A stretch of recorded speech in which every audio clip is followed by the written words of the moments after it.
webinar, and I'd just like to pass over a few housekeeping announcements from Sharaful. So over to you, Sharaful. Thank you, Brenda. Dear participants, good morning, good afternoon, good evening. The Secretariat will open the floor for questions after every set of documents. You can type your questions in the chat box that is available at the bottom right corner of your screen. And please remember to send to everyone when you write the question. If time permits, the Secretariat will invite you also to take the floor for questions at the end of the session. And you can raise your hand by clicking the raised hand icon that is available next to your name on the participants panel. You can also click the raised hand icon at the bottom of your screen. And if you need any technical, of course, please remember that when the moderator takes your name, we will send and invite you to unmute yourself. Please click on the microphone button to unmute yourself. And if you need any technical assistance, please put your message in the chat box and send it to the host or co-host. And we invite you to fill out a survey, post-webinar survey after the meeting is over, so that we can deliver better performance and better webinar next time. Thank you so very much. Over to you, Brenda. Thank you very much, Sharaful. So if we just move to the next slide, we just want to highlight the tentative schedule of work, which is outlined in information document 4, and it's available on our website already. From the small arrow, you can see we expect to see agenda item 4C on artisanal and small-scale gold mining come up on the morning of Tuesday, 4th of November. And as we open up this discussion today, I'd just like to highlight the relevance of this topic in the global economy, with gold prices reaching an all-time high last week at $3,500 per ounce. We as a Secretariat are very proud that our convention provides a legitimate entry point into the mining sector, and it's facilitative and supports miners and local communities through the National Action Plan process. And these plans help connect mercury as one polluting element into the broader environment and sustainable development agendas. So this has been critically important for protecting vulnerable populations, particularly Indigenous communities, whose traditional diets and cultural practices place them at the front line of mercury exposure. So we hope today's presentation helps to make some of these connections and illustrate where the convention is making a difference. So now we would just like to move into the content of today's presentation that leads you through the agenda items, and I'm going to pass over to my colleague Richard to introduce himself and introduce the next few slides. Over to you, Richard. Well, thank you very much, Brenda, and good evening to everyone who's joining us today. My name is Richard Gutierrez. I'm the Program Management Officer for National Reporting. And it's a pleasure to have you all with us today and to tackle this very, very important, critical, and also timely and urgent issue. So let's start off with getting a sort of a very quick overview of what the sector is, especially for those of you who are new to the convention and are just joining and just getting your feet wet and understanding what the artisanal small-scale gold mining sector is about. So just in terms of context, you will see from the slide in front of you to your left are just numbers and to sort of situate what small-scale mining is, you know, from its contribution to the global production of gold to the number of people employed by the sector, 10 to 20 million. Also, the involvement of women and children in the sector, as well as where it's located globally in 80 countries. But for our specific purpose, the main thing we would like you to note is that it contributes, the artisanal and small-scale gold mining sector contributes 38% of global emissions of mercury worldwide. So it's a major emitter of mercury. And that's why this is we're highlighting this. And as Brenda mentioned, you know, we are fortunate that the convention has this sort of pathway to addressing this issue from the mercury side. And just also note, just to share with you an image from UNEP of women engaged in artisanal small-scale gold mining. And you will note one woman is carrying her child on her back. So this is the reality for a lot of these people, that, you know, lack of economic opportunities forces them to engage in this type of occupation. And more often than not, the lack of social services in these areas forces women and families, especially children as well, to be in the same place where their mothers are. So it also highlights an important element of this sector, that it's a very complex socioeconomic issue that has no easy, there's no easy solutions in it to address them, or at least there's no one silver bullet. There's no silver bullet, as they say, that can address the issue completely. Let's move to the next slide. So let me just walk you through the general obligations under the Article 7 of the Convention. So at the very core, at the very start of it, Article 7 obligates all parties that have artisanal small-scale gold mining using mercury in mining and processes to address it, to take steps to reduce, and where feasible, eliminate. Now, if your country, if the country you're in has ASGM in its territory, you need to make a determination of whether that's more than insignificant. If there is a determination made that it's more than insignificant, you need to do the following things. The national focal point needs to do the following things. Notify the Secretariat that it has made a determination and it's more than insignificant. The next arrow shows you that once you made that notification, the party needs to develop and implement a national action plan. And this national action plan, I'll just quickly go over it in the next slide. It has several elements, and you can find it in Annex C of the Convention. Once the party has developed the national action plan, it's obligated to submit the national action plan to the Secretariat no later than 3 years after the convention enters into force for that party, or 3 years after the notification to the Secretariat. So these numbers, these dates play into effect when the submission needs to be made. So you can't hold on to the NAP indefinitely. You need to submit the NAP to the Secretariat within those specific dates. Then finally, at least for the purposes of this slide, if you have developed a NAP, if you follow this process that I've just described, you need to make a review 3 years after the submission, and then submit the results of that review under your Article 21 report. We can go over this a little bit further down the line, but that gives you an overview of what the obligations are.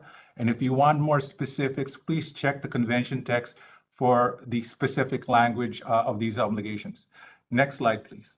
This slide that you will see is just an overview of the National Action Plan that I just mentioned, and also the Annex C elements. So you have from strategies to eliminate the worst practices on the left, all the way to your right, strategies for mercury-free ASGM and market-based mechanisms. So I won't go into the details of this. I'll let you go through that at your leisure at Annex C of the convention. But just to make sure that you do understand the significance of the National Action Plan, during the negotiations, it was acknowledged that each party has specific context on how their ASGM operates. So the drafters of the convention sought it. The most practical way to address this is to the development of the national action plans that can be fine-tuned to address the realities of each country that has ASGM that's more than insignificant, to properly address them using the elements in the national action plan. So thank you very much. So let's move to the next slide. So in developing the National Action Plan, the Conference of Parties adopted a guidance on how to develop a National Action Plan. So you can see that a picture of the cover to the left of your screen, and you can find this form on the convention website under the Resources tab or under the Implementation tab. So you can find it in various ways, but definitely look for it at the convention website. Also, one thing that you will note that, and we will also discuss this later, there's been 2 updates. Well, there's been one update to the convention, to the guidance document, and that's under in collaboration with UNEP and the Global Mercury Partnership. there's been an update on sound tailings management. We will discuss later another update we're proposing, and that's on the review of the implementation of Article 7. So I'll end my overview background presentation there, and I'll pass the mic over to Brenda. Brenda, back to you. Thanks. Thank you very much, Richard. So I'm going to start by just walking through some of the elements of Agenda Item 4C on artisanal and small-scale gold mining. So I just want to first talk about the key document for this agenda item, which is document 6/7. And the document includes 4 key areas. So there's 4 elements. One is progress made with respect to the implementation of Article 7. The second is the engagement of Indigenous peoples, local communities, and other stakeholders. The third is on efforts to advance implementation of Article 7. And the fourth includes identified challenges from national reporting. And this is particularly from the second short national reports. I'm just going to cover the first area here, and then I will pass back to Richard. So if we just go to the next slide, I'm just going to talk for a minute here about the status with respect to Article 7 notifications, submissions, and reviews. And you'll see on the slide that we mention a few key statistics, particularly that 51 parties have notified the Secretariat that artisanal and small-scale gold mining use in their territories, Mercury use in their territories is more than insignificant, as well as 6 non-party notifications. And we already have a question here in the chat about what is the notification on more than insignificant. So I'm just going to turn back to Richard for a moment to just answer that question, and then we'll continue. Over to you, Richard. Thanks, Brenda. So the convention does not define more than insignificant. And this is partly the reason where we look at the National Action Plan and what I mentioned earlier, that since the artisanal small-scale gold mining exists in various contexts per party, that particular question of what is more than insignificant was left to the parties to define and make a decision, make a sort of a determination for themselves. It could be, it could be a variety of factors that could lead a party to make such a determination, from the number of miners, the volume of gold produced, the level of mercury usage in the sector, etc. So there's been, there's no one legal definition as to what more than insignificant is, but it does, at the end of the day, it does try to respond to the individual or specific context in which ASGM, artisanal small-scale gold mining, where mercury and mercury compounds are used, are specific to the country. So I hope that's helpful to the person asking the question. And back to you, Brenda. Perfect. Thanks, Richard. And then just to emphasize then that parties that have notified that ASGM use in their territories is more than insignificant shall develop and implement a national action plan in accordance with Annex C of the Convention. So that, of course, is what it triggers in terms of this notification. So in terms of submitting national action plans, in terms of this date of the trigger, the deadline for submitting the action plan to the Secretariat is 3 years after notification as received, or if the notification is sent prior to the country becoming a party, the deadline is 3 years after entry into force of the convention for that party. So all of this information is on our website on the Parties tab if you're looking for the more details about any individual country. So I just want to go to the next slide on NAP submissions. So here we highlight that 36 parties have submitted their action plans to the Secretariat, and 2 non-parties have submitted their national action plans. We note that 10 parties who have notified the Secretariat have not submitted their NAPs by the deadline, but we are also aware that some of these are completed and being implemented, but the parties may have faced challenges or delays in formally submitting their action plans. Next slide, please, on the reviews of implementation. Okay, So of the 36 parties then that have submitted their action plans to the Secretariat, 22 are to be undertaking their reviews of progress made in implementing Article 7 as of this year, at the end of this year, 2025.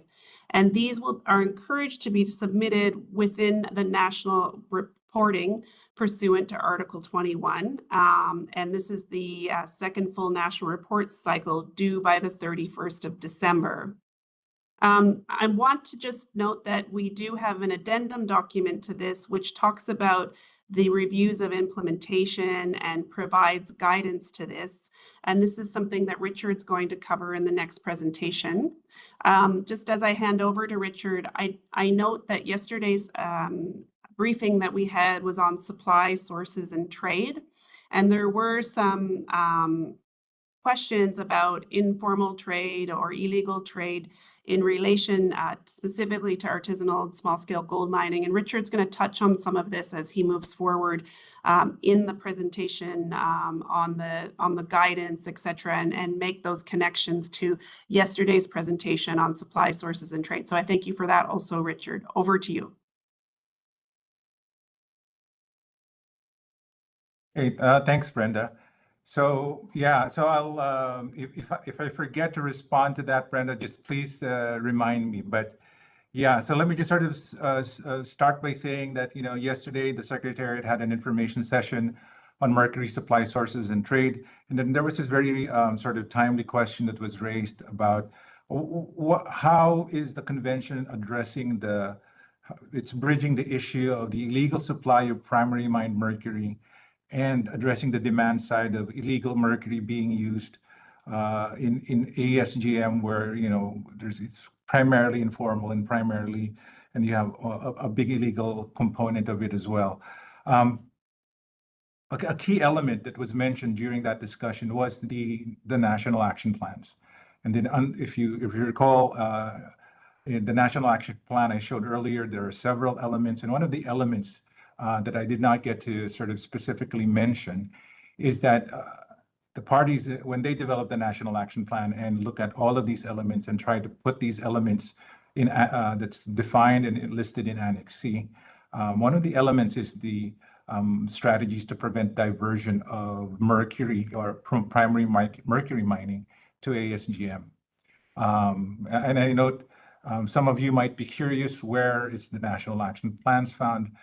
You can find it in the convention website. You can either go through the party profiles and you can see the listing of which countries have the national action plans, and you can go over to the section on national action plans as well. So when you go over these national action plans, so that's one of the key strategies that sort of bridges that issue of supply and demand.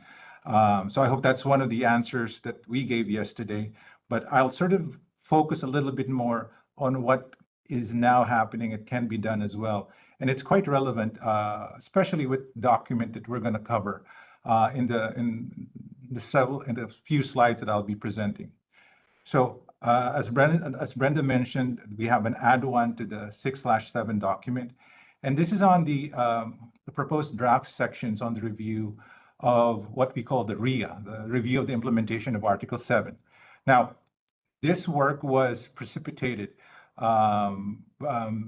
through COP-5. So the document contains proposed amendments to the ASGM NAP guidance. So what is the aim of the document? First, it's to facilitate the review and support the national focal points to organize the information and the results of the review. More importantly, this is one item I would like to sort of emphasize as also program officer for national reporting.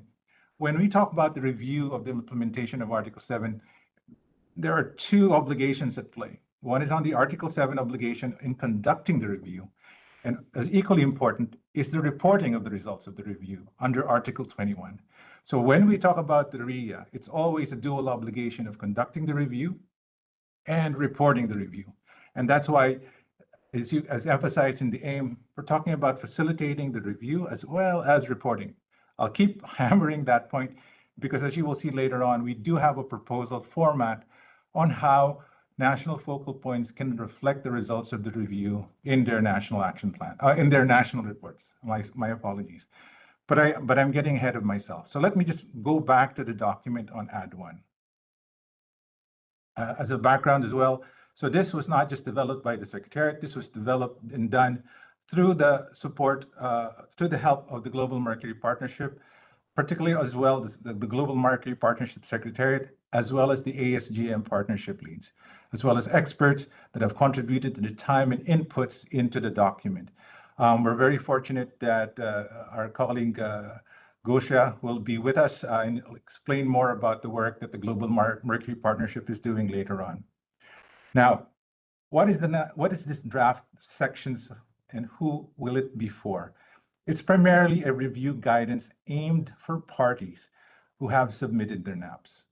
Now, you might be asking, what about parties that have been working on their NAP but have not yet submitted it, or parties that have made a determination that ASGM is more than insignificant but have not taken steps to develop an app? Or what if it's just parties that have ASGM where Mercury is being used but it's not more than insignificant? Well, the answer to your question is that those parties are still required to report and review their efforts, but not under Article 7, but by virtue of their obligation under Article 21, in which they will file their report on their review on the measures taken to address their Article 7 obligations in their full national reports. So that's in question 7.1 of the full national reports. So I hope that clarifies a little bit on who the guidance under AD1 is for, and also the continuing obligation of parties who have ASGM, where Mercury and Mercury compounds are used in mining and the processing of that in the sector, to report in their national reports on the measures taken and the progress of those measures. Next slide, please. All right, so going back on AD1, what are the key additions to the NAP guidance? Now, if you will recall, if you've had a chance to review and look at the NAP guidance, you will see there's a one-pager that talks about the review of the national action plans. So one of the things that is sort of prompt that this document that's put in AD1 is to sort of supplement and sort of broaden that a little bit and explain a little bit what the review process will be and what stepwise approach can be done. So let me highlight a couple of things here for you, and you can find, and I'll direct your attention to the top of the page of the slide.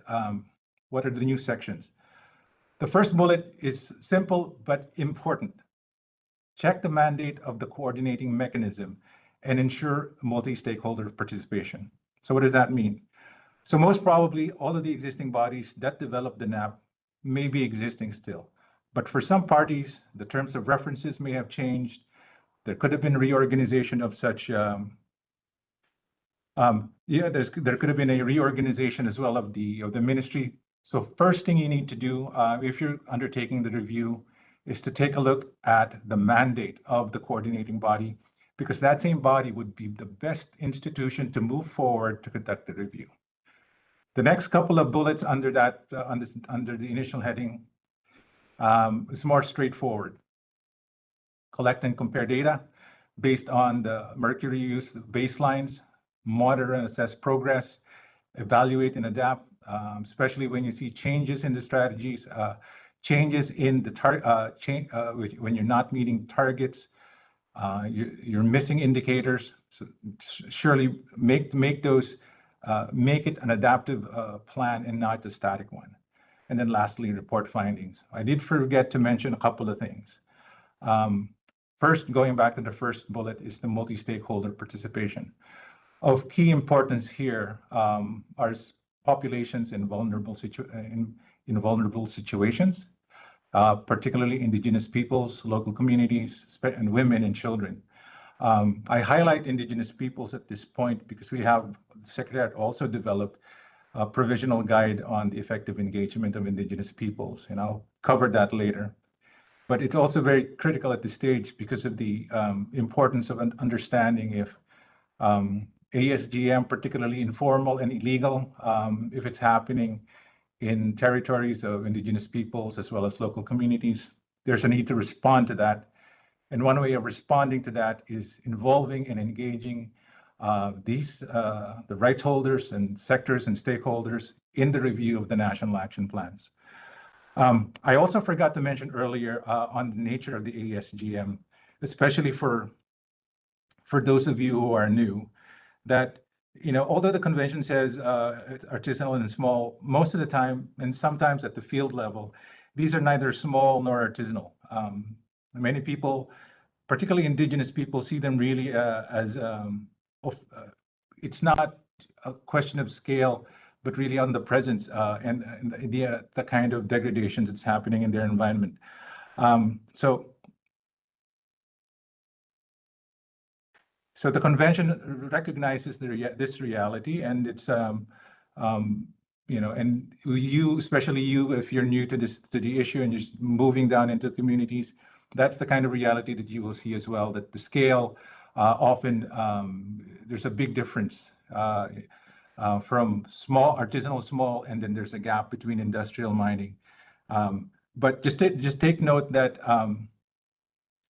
that if you are to check what the ASGM about, but it's often informal and then very rudimentary processing, and then of course using Mercury, it's a critical importance in this definition. So my apologies if I'm going a little bit back, but going back to the slide here. So the key addition to the NAP guidance, I quickly described in the first bullet, in the first check bullet, and then the second one is the review of the RIA and the reporting template. So next slide, please. So you should see in the next slide. There you go. Thank you. And I do apologize. This is a screenshot of the template, but you can have a closer look at this in document 6.7 add 1. But just to give you an overview, section 2. It's entitled Section 2, Status of NAP Implementation. To the left of your screen are the Annex C elements. And then we tried to create columns where the national focal points can have a more easier way to input their data. For example, you have a column on original timeline, then you have an adjusted timeline, status of implementation, progress completion percentage, and then actions taken and challenges addressed. So it's a very simple format, so the aim is to facilitate data gathering. It's also aimed at facilitating sharing of results. So anybody who will look at this can immediately say and see where the progress is, and also be given immediate feedback that the actions that were taken, as well as the challenges that were faced by the particular country. Next slide, please. Okay, so I mentioned earlier about this provisional guide on the effective engagement and participation of indigenous people. So this is in INF 11. So we would like to acknowledge the support of Australia and Norway in developing this provisional guide. Again, I mentioned before that a lot of this work was precipitated under COP-5, particularly decision 5.7, paragraph 7, at least for this particular work. Now, you might be wondering, what's in here? What's this document about? Well, the key thing that the Secretariat wanted to do was not to reinvent the wheel, but really just focus on what has been done and pick out the best practices, as well as existing international law that's observed in the issue of effective engagement and participation of indigenous peoples, as well as local communities. So we conducted a desk review, prepared a draft on what these elements are. The information was posted on the website for a period of time for inputs from parties and stakeholders, and that essentially has culminated in INF 11. So if you're interested to know more about this document, please visit the COP-6 tab of the webpage, and then you look at the meeting documents, information document, and you can find INF 11. Now, moving on to the next slide here, let me just quickly discuss, a part of the document 6.7 that sort of provides an update on the further efforts to advance the implementation of Article 7. So we're switching gears a little bit, moving away from the RIA, and just give you an idea of the other work that's been happening intersessionally on the issue of ASGM. So a couple of exciting stuff that we're happy to share with you, particularly the synergies with biodiversity and the national and the NBSAPs, the National Biodiversity Strategic Action Plan. So a technical document was developed with the Nature Conservancy to integrate mercury reduction into biodiversity strategies. So what does this necessarily mean? You can find that document in INF 27. So this is essentially where we did a crosswalk of what the ASGM NAPs have, and also target 7 and the various targets of the NBSAPs, and sort of provide a link on what activities complement each other, so that you can see the commonality or synergies with biodiversity. Really interesting document. I invite you to look at it, especially if you're following biodiversity as well. This next item on further efforts is on the specific international program. Sorry, can you go back to that prior slide? Thanks. So it's on the SIP. So projects on Brazil, focus on indigenous peoples, and Eritrea awareness rating to support the NAP implementation. On the Jeff side, contributions, critical updates, regional mercury trade control project in the Latin American Caribbean region. It's designed to prevent 176 tons of mercury.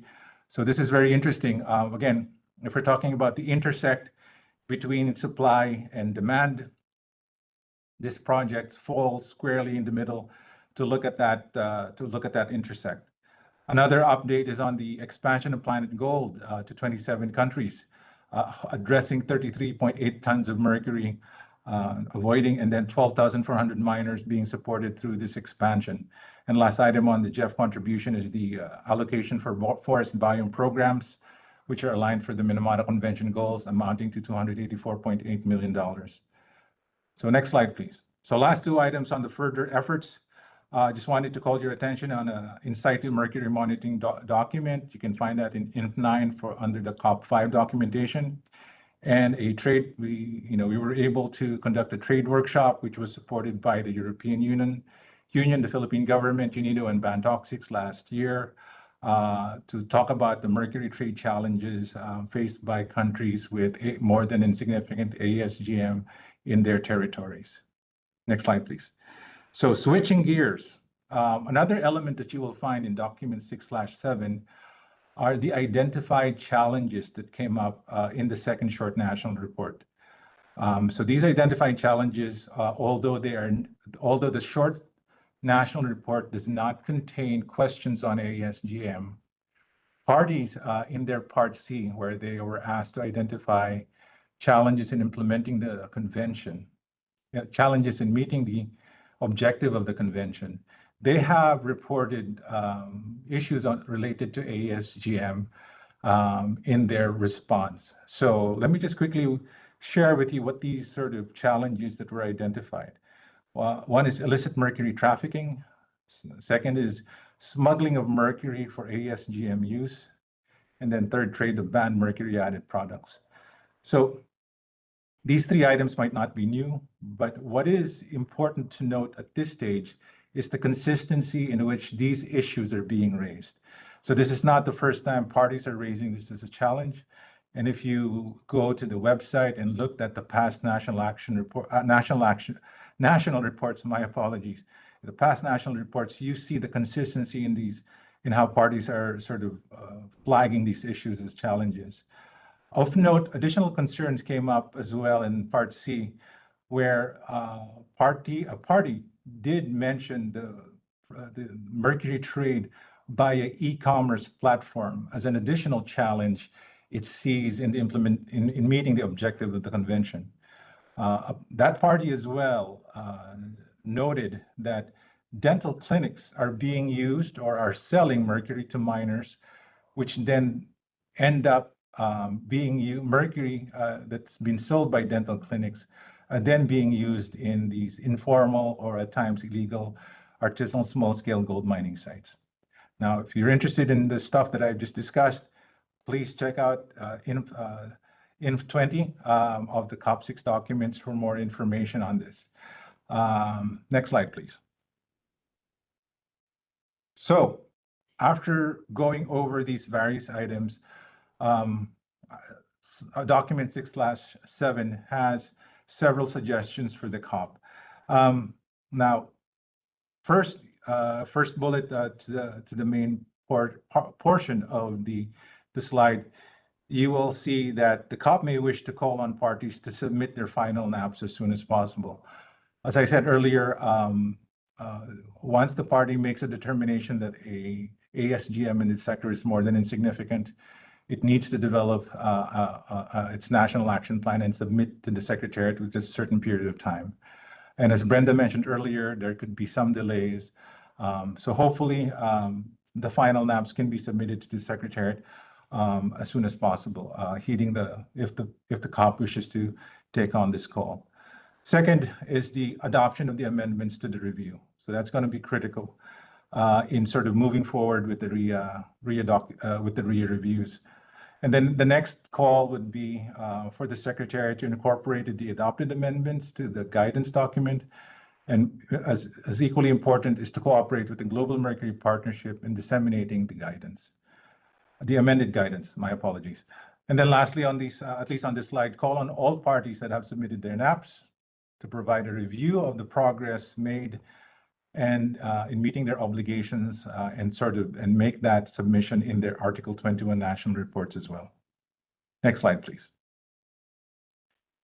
To continue, at the top, you will find suggested action to invite parties to make use of the provisional guide on the effective engagement of indigenous peoples, which is in 11, and then request the Secretariat in collaboration with the GMP to take stock and report on the COP on measures to implement the NAP and identify successful strategies and activities, achievements and implementations and challenges in eliminating mercury use in ASGM. So essentially, report back to the COP on what the measures are to implement the NAP, successful strategies, challenges, et cetera, that we find in relation to that. And then lastly, request the Secretary to report to COP-7 on all the above tasks. So I end there, and I pass on the microphone to my colleague, Gosha, to share with us information on the work that's being done by the Global Mercury Partnership on this area. Thanks. Gosha, floor is yours. Thank you very much, Richard, and good afternoon, good morning to everybody, whoever you are logging in. My name is Gosha Stilo, in short Gosha, and I work with UNEP, Chemical and Health Branch. UNEP is also hosting the Secretariat of the Global Mercury Partnership, and from this position, I would like to provide a few updates relevant to this information session. And in particular, I would like to come back to elements Richard already discussed, which is a review of the implementation of Article 7 RIA process. And in these terms, UNEP Global Mercury Partnership is collaborating with the Minamata Convention Secretariat to build on the document that is a COP-6 document presented earlier, the draft sections on RIA to be amended for the NAP guidance. And we are preparing, through the project funded by the US Department of State, a technical guidance document. So this is a little bit longer, more technical focused document that follows very closely and builds on the stepwise approach that Richard already discussed for the review of the implementation of Article 7 for the RIA process, which you can see exactly the steps that he described on the previous slides. The document again will follow this framework, and the idea and the aim of the tool of the technical guidance document is to provide practical tools and a detailed guidance to facilitate and support parties in undertaking RIA. You can see on the right a very short outline. We will build again on the COP document that is published for adoption at COP-6, and look through the steps to conduct such a review. it will also provide a detailed guidance in terms of substance. So we'll look into the thematic and how to best evaluate progress made under each of the Annex C strategies that are included in your National Action Plan for the ASGM sector. It will also look on the supplementary strategies, elements such as tailings management, biodiversity, indigenous and local communities, etc. That were also part of the subsequent COP decisions related to the NAP guidance. And most importantly, we are trying to design practical tools and templates that can guide parties that are undertaking the review of implementation of Article 7. And as we are speaking, the draft is being almost finalized. And I just wanted to highlight that we aim to have a draft which we can pilot and work with the several countries, parties that are undertaking the RIA process. And we would love to get this experience from parties to then refine this technical guidance to make sure that we have also reflect the national circumstances and realities of how that process is going on. Maybe next slide, please. In this context, I would like also to present one slide on behalf of UNEP, JEF Chemical and Waste Unit. There is also a JEF enabling activity window where that is going to support parties in their first review of implementation of Article 7. And there are two multi-country projects being also now developed through implementing agency, lead implementing agency UNEP in collaboration with UNIDO. And you can see on the map countries that have expressed interest and are also some, of course, looking to undertake the RIA process. We have up to 11 countries, English-speaking countries, and there are also French and Spanish-speaking countries. The country allocation is $200,000 as per the Secretariat decision. And we're also looking into a global component to provide global and regional knowledge management, communication, trend analysis, something very similar to maybe if you have already worked on the NAP project as well with UNEP to work together to share their experiences between the countries that are doing the same process as your country. So this is also ongoing, and we're looking forward, of course, to receiving the letter of endorsement for that from country to move forward, and that's with my colleague from the JEF unit. And just last slide from my side, I wanted to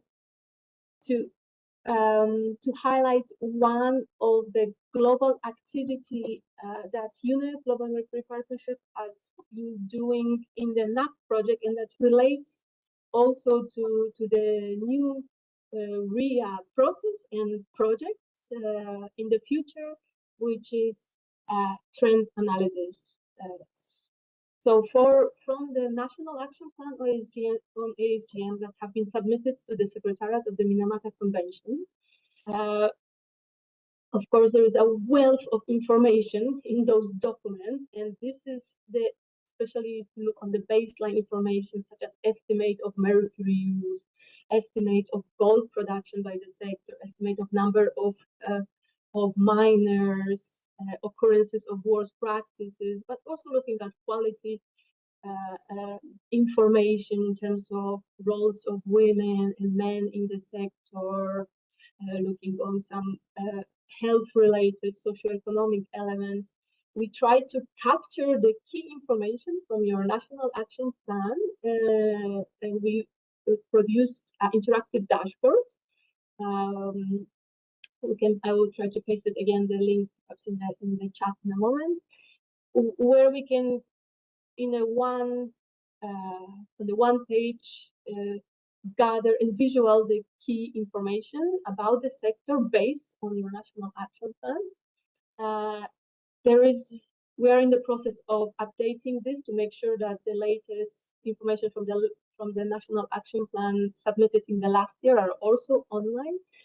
And this is especially important if we look on the review of the implementation of Article 7 and the RIA process that the parties will go through, since if we are able to add as well the updated information about the sector, we are looking into possibility to integrate the progress made as well, which then we can look, be also for us a really good knowledge sharing and knowledge base to see how progress is happening in each of the countries. And again, these are all information that are submitted to the Minamata Convention Secretariat on their website. So really hope that this can be useful and we can connect as well further with this work, working with each of you. And thank you very much.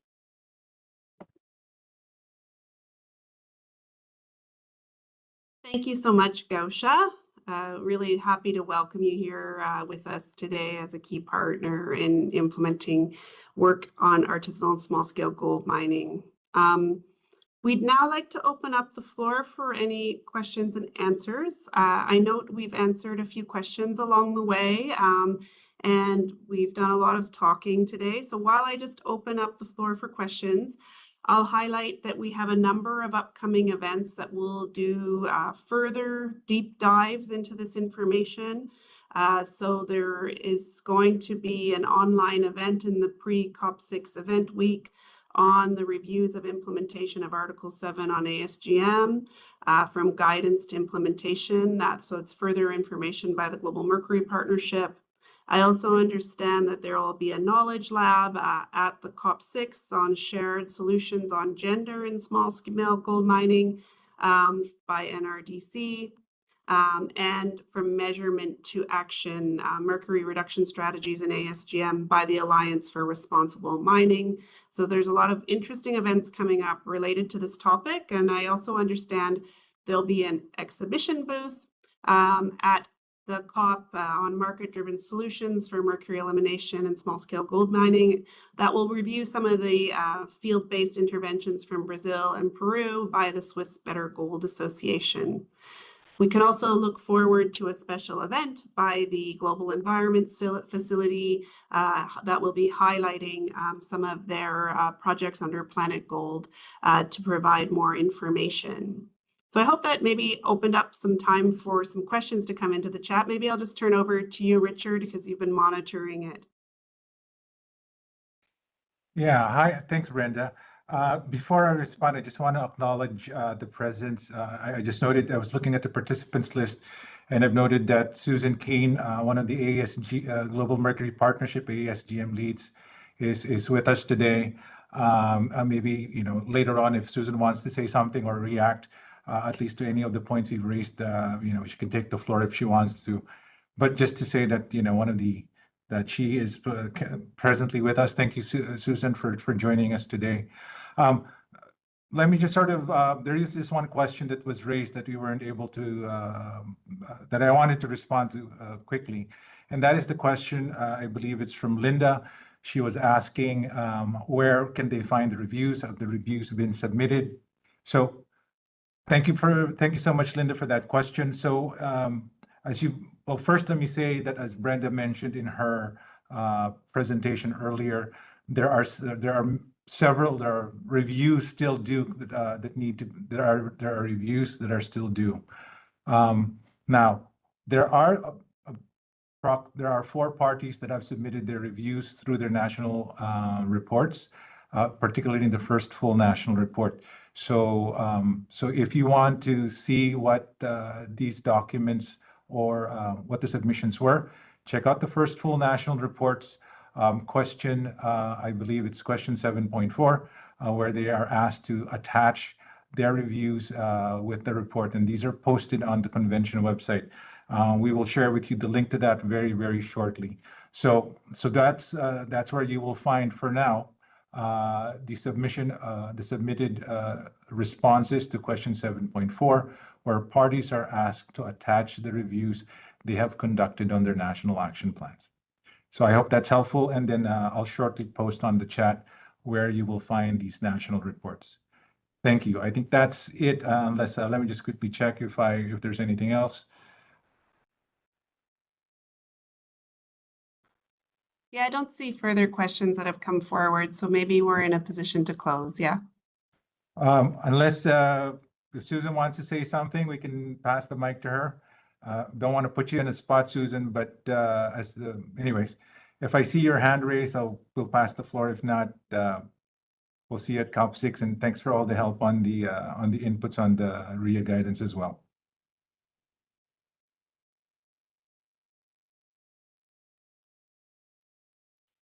Okay. So maybe I'll just move to the calendar just quickly as we close up. Or Susan, do I hear your voice? Yeah, sorry, it just took me a second to go through many steps to unmute myself. Sorry. No problem. Welcome. Thank you.